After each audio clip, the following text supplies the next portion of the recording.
All right. Welcome, everyone. This is Shane Doyle with Central Data. Thank you for taking the time out today to join us for Purchasing as a Profit Center. This is a really interesting topic. We have Ian with us today that's going to be going over what we think is a really key part of every distributor's business.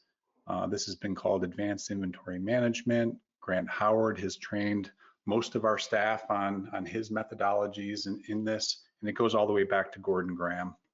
So really excited to share this with you today. So let's get started, and here is Ian Person from Central Data. Thank you for that introduction, Shane.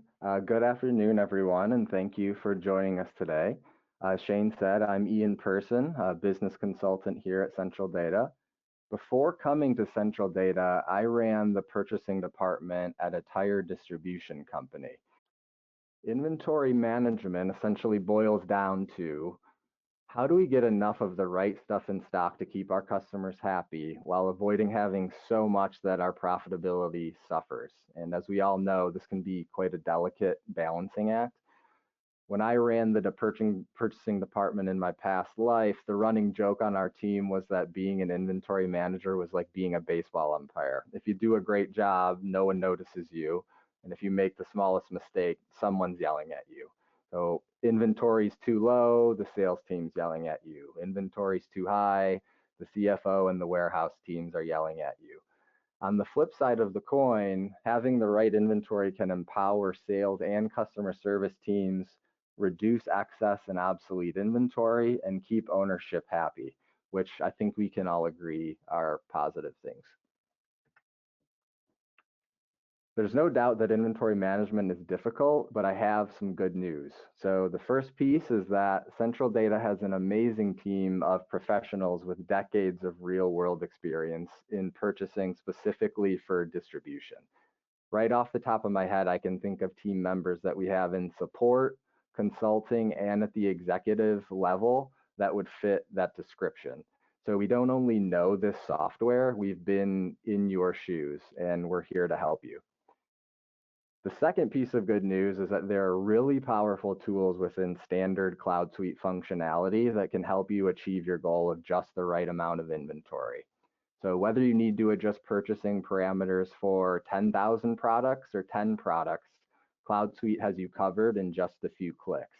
So you can think of this as the difference between using a hammer and using needle nose pliers. Both have their applications. And we'll show some examples of this in the coming slides.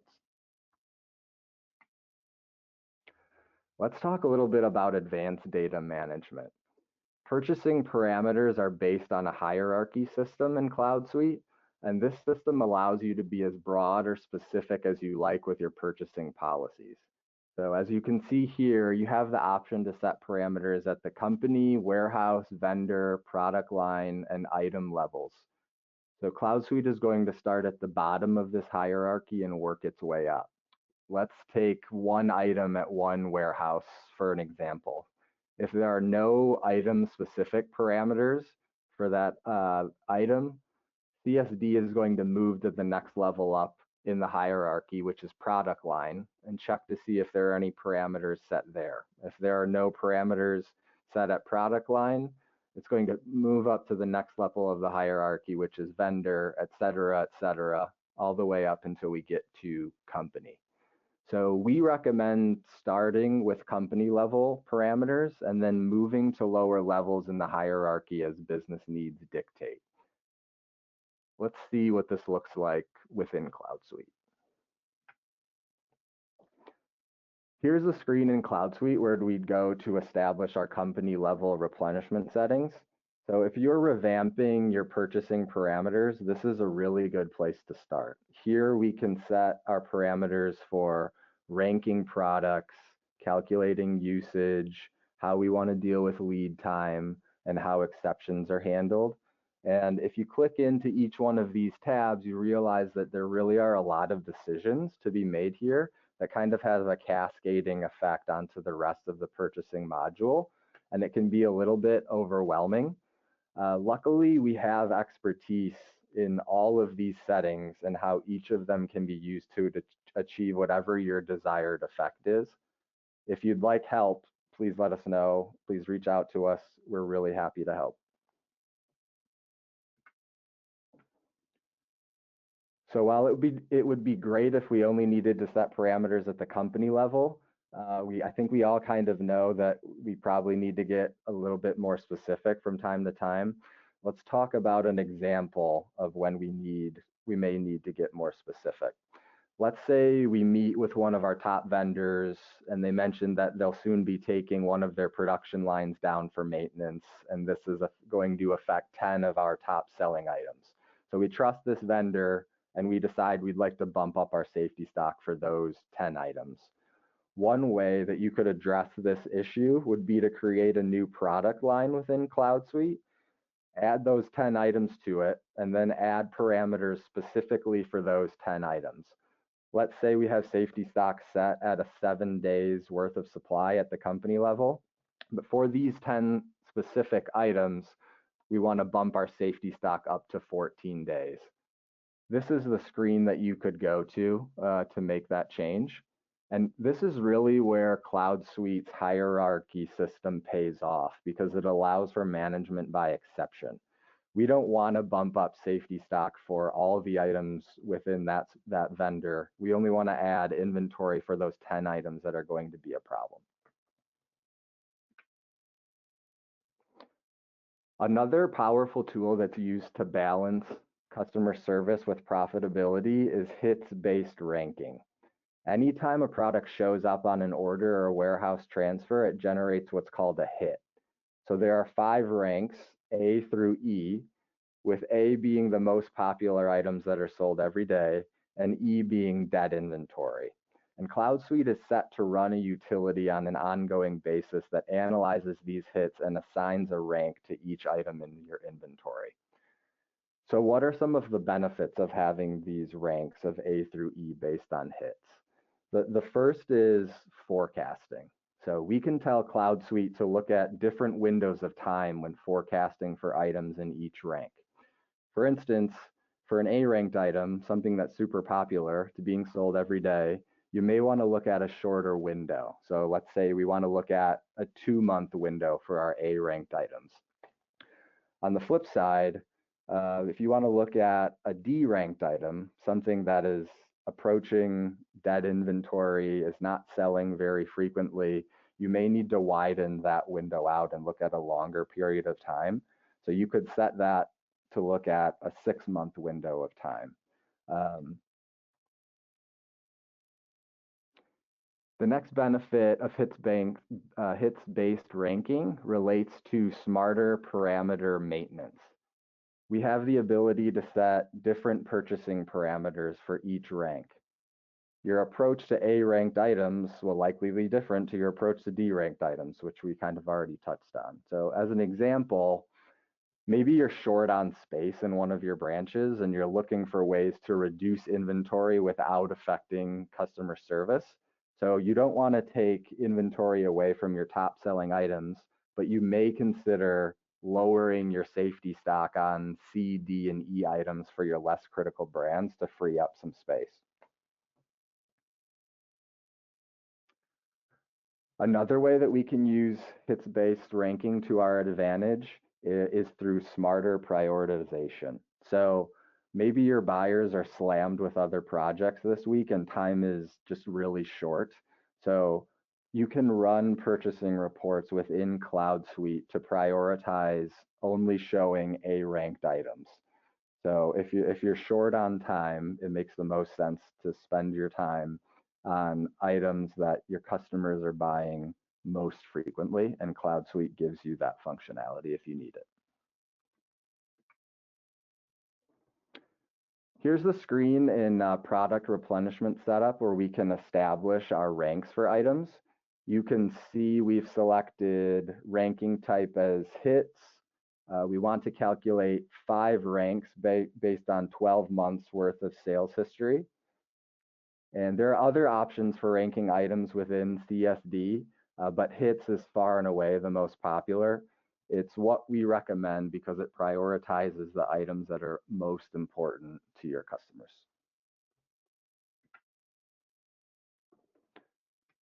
Now that we've established our purchasing parameters and decided how to rank our inventory, we can actually start the process of replenishment. There are three basic questions that we have to answer in inventory management. The first is how to source inventory. So where am I going to get the stuff from? Is it going to be from a vendor? Is it going to be from a transfer? Am I going to build this product myself in-house? The second question is, how do I know when to reorder? And the third question is, how much do I order when I do place the order? And we'll kind of touch on each one of these factors in more detail.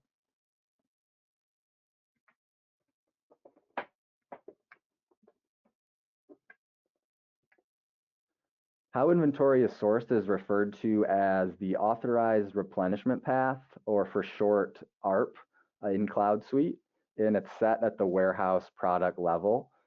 There are several different ARPs available, but by far the most common that we see our clients using are vendor, so buy it from a vendor, or warehouse, get it through a warehouse transfer.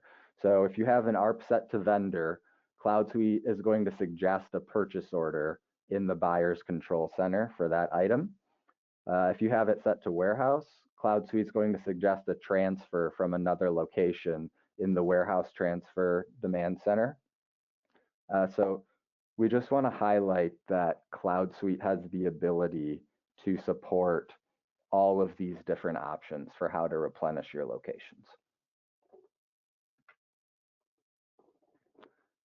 Here's the screen where authorized replenishment path can be set. So you can see all the different options here. And as I mentioned, vendor and warehouse are by far the most common, but there are other options as well.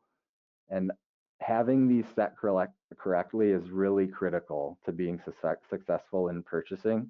So you can imagine if you're expecting to place an order with a vendor for an item and instead a warehouse transfer is generated, that could cause some issues in your business. It's very common to have smaller branches replenished by larger distribution centers, and CloudSuite can accommodate this with a feature called rolled up usage. So you can see from this diagram here that we have two smaller branches at the bottom of the screen here that are set to roll up their usage to a larger distribution center. Branch 1 has a usage of 5 units per month. Branch 2 has a usage of 12, and the distribution center above it has usage of 30 for a total of 47. We can configure CloudSuite to place an order with the vendor for that total number of 47. And then when we receive the inventory in, we can set CloudSuite to automatically redistribute that inventory to all of our branches. Back to the three controlling factors. So we've decided how we're going to get products onto our shelves. The next and arguably most important question is, when do I reorder inventory? So let's talk a little bit about that. The replenishment model in CloudSuite has 4 basic levels. Let's start at the bottom here with stock out. I think everyone understands what a stock out is. You've got no inventory available for sale, skull and crossbones, not good. The next step up from that is called order point or minimum. And this is the point when products must be replenished or you could risk a stock out. Once order point is reached, an order is placed that brings us up to line point or max, which is right here. And then at the top, we have surplus at the other end of the scale. And every company has a different definition of what they want to consider surplus. We have clients that consider 3 months worth of inventory surplus, and we have clients that consider 12 months worth of inventory surplus. CloudSuite gives you the option to dictate what it should consider surplus. You can set that. So looking at this model, we want to live in these 2 yellow and green areas as much as possible. And there's a lot that goes into achieving that. I think everyone gets the stock out, but let's review how order point is calculated in a little bit more detail. When an item reaches order point, CloudSuite is going to essentially say, hey, buyer, based on the data you've given me and the parameters that have been set, I'm showing you need to replenish right now or we're going to run out of stock. And the calculation for order point is usage during lead time plus safety stock. So that calculation is made up of 3 different pieces. The first is usage. This is the average quantity used per month. Then we have lead time, the number of days that it takes to receive a product after an order is placed, and safety stock, extra inventory carried to protect against reasonable variations in usage and/or lead time. Let's dive a little bit deeper into each one of those terms and how each one is calculated. So usage, what do we mean when we say usage? Essentially, we mean average quantity used per month. How usage is calculated can be set at the item warehouse level. There are multiple usage methods available, but the most commonly used are backwards, forwards, and trend percentage. A few slides ago, we mentioned how the rank of the product affects how its usage is calculated. We'll see that at play for each of these usage calculations. Let's say, for the sake of this example, that you're forecasting usage for an A ranked item, and you've set A ranked items to look at 3 months worth of usage history. The first usage method that we talked about was backwards. So for backwards, CloudSuite is going to look at the 3 most recent full months of sales and take an average to forecast usage moving forward.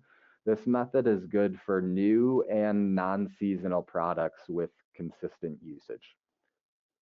The second most popular method is forward.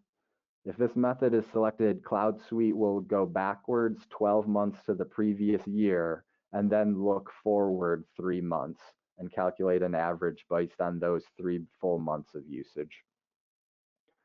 And then the third option is called trend percentage.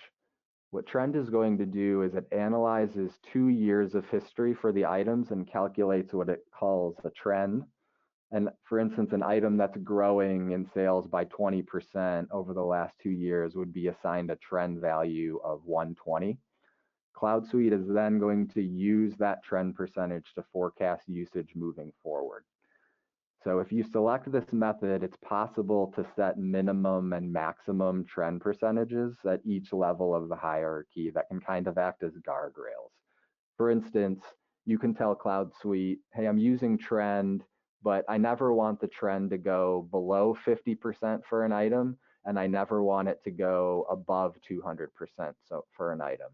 So if you have an item where the trend falls outside of that range, let's say for this example, 50 to 200, CloudSuite is going to alert you. So it's going to say, hey, you told me that you wanted me to let you know if an item fell outside of these trend percentage fence posts. And then it's going to allow your user to manage that exception and treat it as they see fit. So they may look at an item and say, I really do think this item is going to be growing by 300%. You know, we got some new customers for this item. Let's allow this trend exception of 3% to move forward. Or there may be an exceptional sale that is kind of pushing this item up that high, and you may want to ignore it. So the decision is up to you.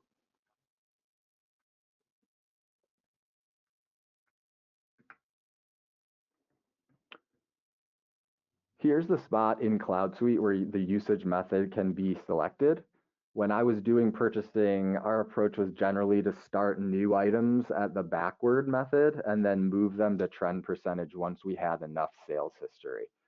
Whatever you choose, it's important to understand the math behind each option so you trust the calculations that the system is doing for you.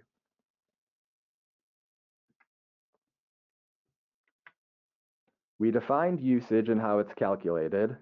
Let's talk about lead time a little bit. Lead time plays a really important role in determining when we need to replenish. Lead time is defined as the total amount of time between the date need is recognized and the date the goods become available for sale. For example, if you're placing a purchase order, lead time is calculated for every line of that purchase order, and it's the time between printing the purchase order and receiving the product into inventory. CloudSuite has really strong functionality to help keep lead time accurate and up to date. There's a setting called lead time percentage exception, and this setting involves setting a maximum and minimum lead time percentage at any level of the hierarchy. What this does is it creates fences around your lead times. And this is kind of similar to the trend fences that we just talked about.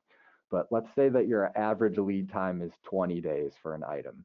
If you set the minimum at 50% and the maximum at 150% for lead time exceptions, you're telling CloudSuite that you're okay with lead time as long as it's between 10 and 30 days. So any lead time outside of that range will create a lead time exception for review. We usually suggest that clients start at 50% and 150% and go from there and start managing lead time exceptions every day. What you'll be doing when you're managing these lead time exceptions is looking for non-recurring events like rush orders, drop ships, any order lines marked ignore lead time. So let's take a closer look at the items we've mentioned earlier with an average lead time of 20 days and fences at 50 and 150%. Let's say we order that item and it takes 40 days to receive it. So that would be 200% of average lead time, which would fall outside of our lead time exception fences that we set. So CloudSuite would create a lead time exception, and the user will have the opportunity to review that exception and decide what to do with it. So maybe that 40-day lead time was an anomaly that won't happen again and we want to ignore it. That's fine, you can do that. Maybe the buyer knows that the vendor's lead times are increasing overall, and this is part of a new, larger trend with that specific vendor, and maybe you want to include that 40-day lead time. You can do that too. Or maybe you decide you don't care about this lead time exception at all, and you'd like to adjust your fences. So instead of doing 50 to 150%, maybe you've decided you're okay with only seeing lead time exceptions that are between 50 and 250%. It's really up to you. The power of these lead time exceptions is that they allow us to direct our attention where it's needed. So we don't have the time to review the lead times of every single product that gets received into our buildings, but we do have time to review the small handful of lead time exceptions that may be created each day. And managing these exceptions can lead to drastically more accurate lead times across CloudSuite.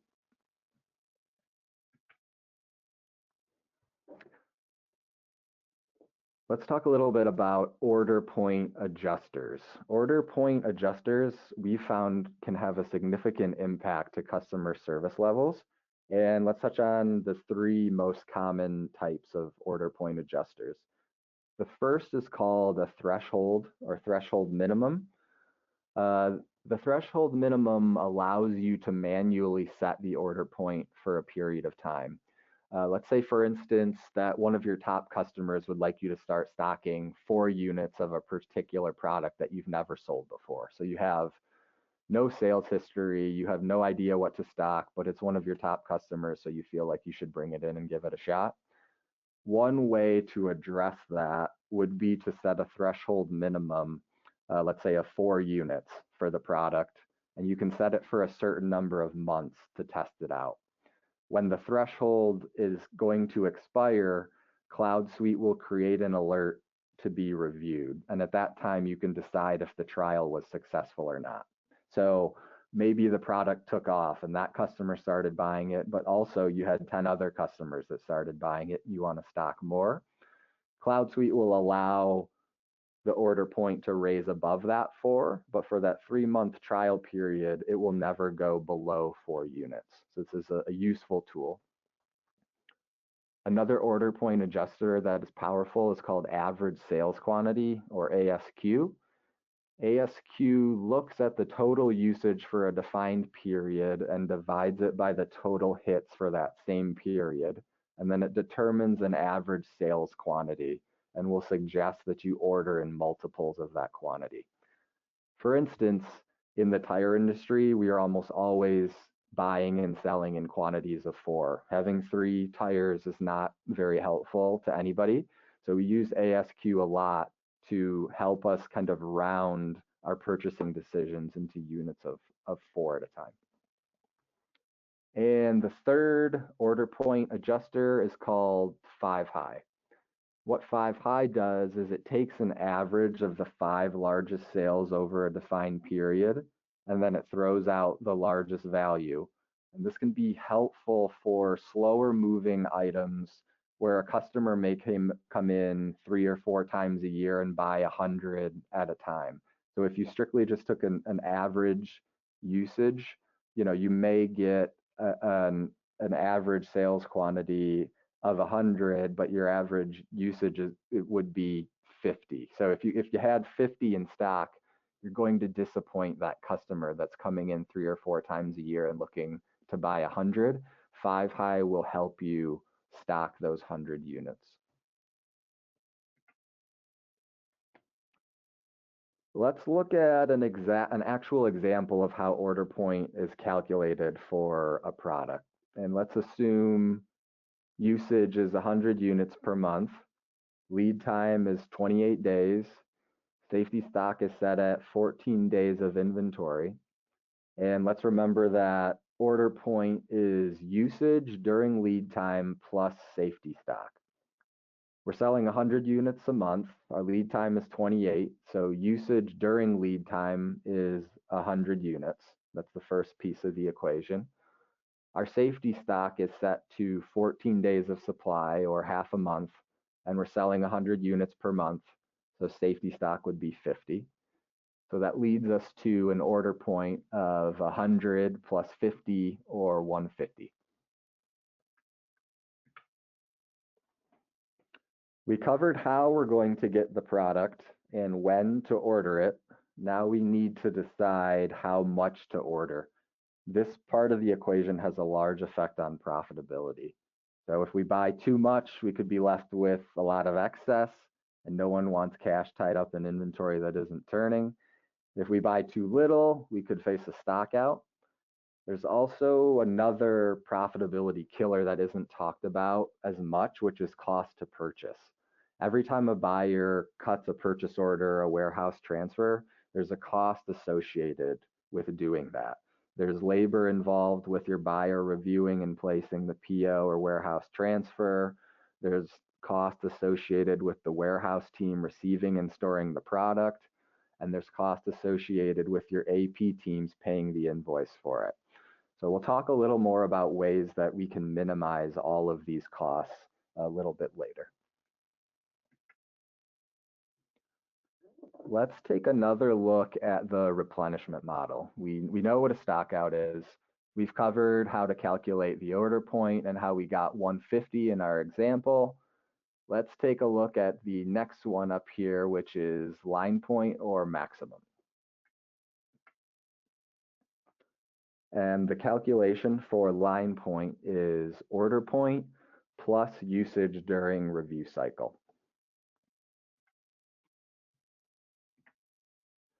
So you may be asking, what's a review cycle? Simply put, review cycle is how often you'd like to replenish. And CloudSuite offers 2 options for calculating the review cycle. The first is to just use a static review cycle. You can say, look, I'm the buyer. This is a pretty stable product line. I just want to buy it once a week. And this works well with vendors that have targets that are easily achieved. The second option is to have CloudSuite calculate your review cycles for you. There's a job within CloudSuite called iCar that can be set to run automatically to recalculate review cycle dynamically.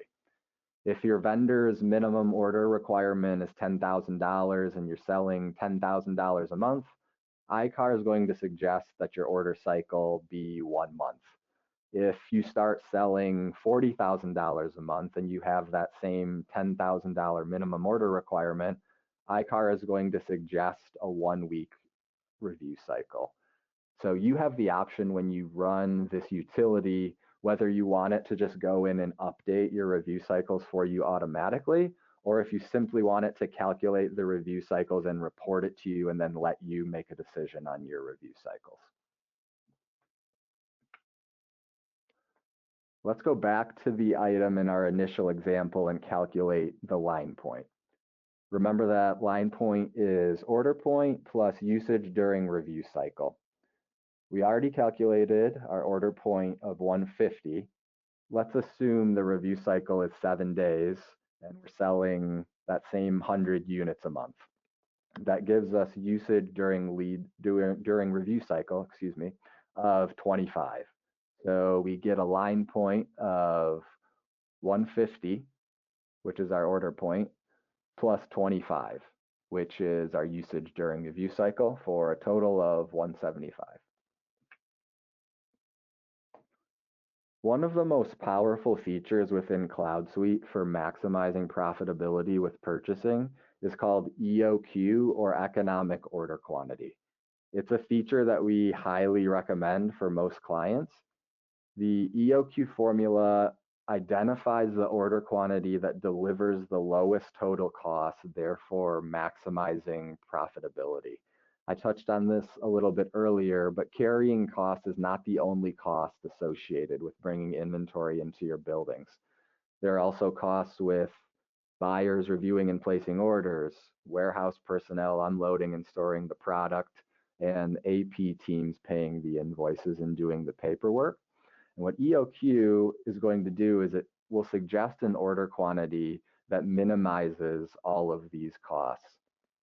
So if you have EOQ turned on, CloudSuite's going to perform one extra step before suggesting an order quantity.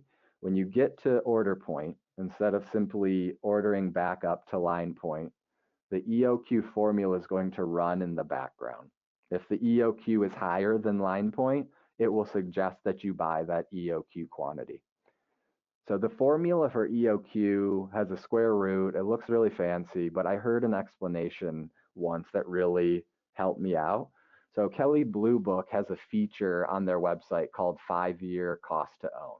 So if you're looking to buy a car, you can go to this website and you can look up the total cost of ownership for any vehicle that you're considering. The car itself might cost $30,000, but this feature is going to show you, hey, it's not only $30,000. Remember, you're also going to have to pay for gas and pay for maintenance and insurance and repairs, etc. So EOQ is very similar in that it helps you to consider the total cost of purchasing and really helps you to maximize your profitability. And this is a really powerful tool for purchasing within CloudSuite.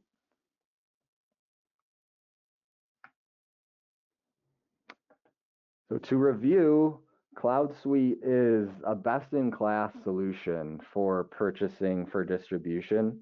We touched on several features that contribute to the bottom line here. It can help move your organizations away from putting out fires and chasing stockouts to doing proactive maintenance and management by exception. We'd also like you to remember that Central Data has a team of professionals with decades of real-world experience in purchasing specifically for distribution, and we would love to help you. We're here to help you. Thank you so much for your time today. We look forward to answering any questions that you may have. And with that, I'll turn it back over to Shane. Great, thanks, Ian. That was fantastic. There's a lot there, but I think you went into the right amount of detail. I know I learned something every time we reviewed this together, so thank you. Again, for those on the call that missed it, we will post this later today to Central Data TV, which is out on YouTube. If you do not subscribe to that, please go ahead and smash that subscribe button. If there are any questions, you can drop them into the chat window here within GoToWebinar, We'll give it a couple of seconds there to see if anyone has any questions for Ian. But as Ian mentioned along the way, if there's anything you'd like to dive deeper into, schedule a one-on-one, understand a little bit more, obviously there's folks on our team that can do that with you. Or if you'd like to coordinate and get an invite to Grant Howard's upcoming seminars, we highly encourage all of our customers to attend Grant Howard at least once to see not only his understanding of the topic, but also his energy in the room. So again, not seeing any questions here. So thank you everyone for taking the time out. And we look forward to the next topic next week. See you everyone.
A job within CloudSuite called iCar that can be set to run automatically to recalculate review cycle dynamically.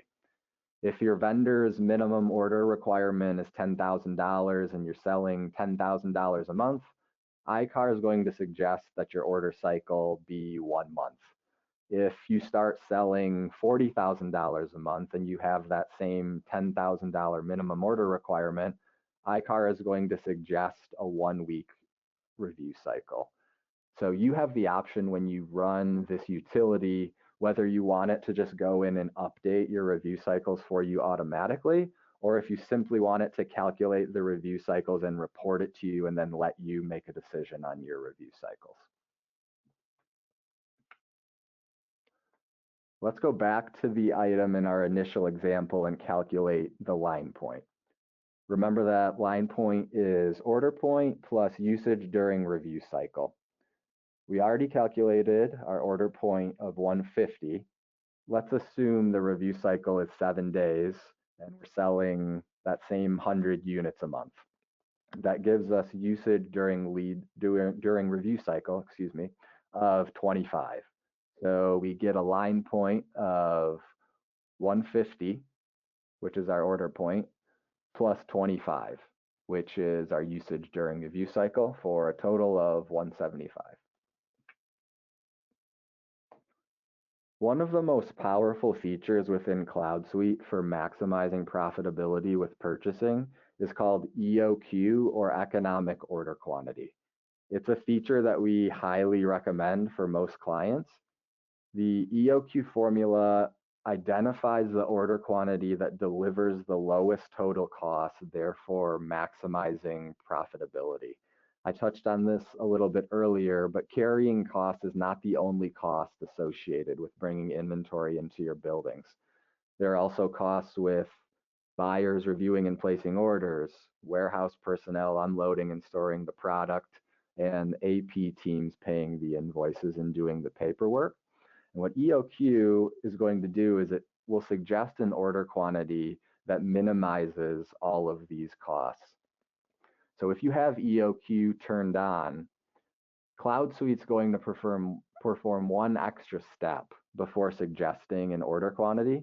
When you get to order point, instead of simply ordering back up to line point, the EOQ formula is going to run in the background. If the EOQ is higher than line point, it will suggest that you buy that EOQ quantity.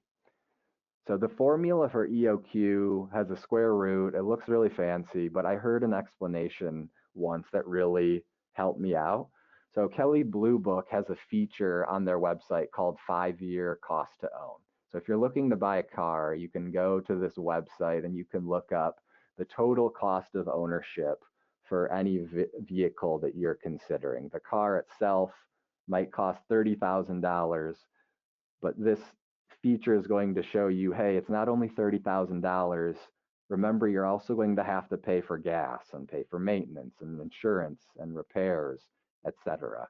So EOQ is very similar in that it helps you to consider the total cost of purchasing and really helps you to maximize your profitability.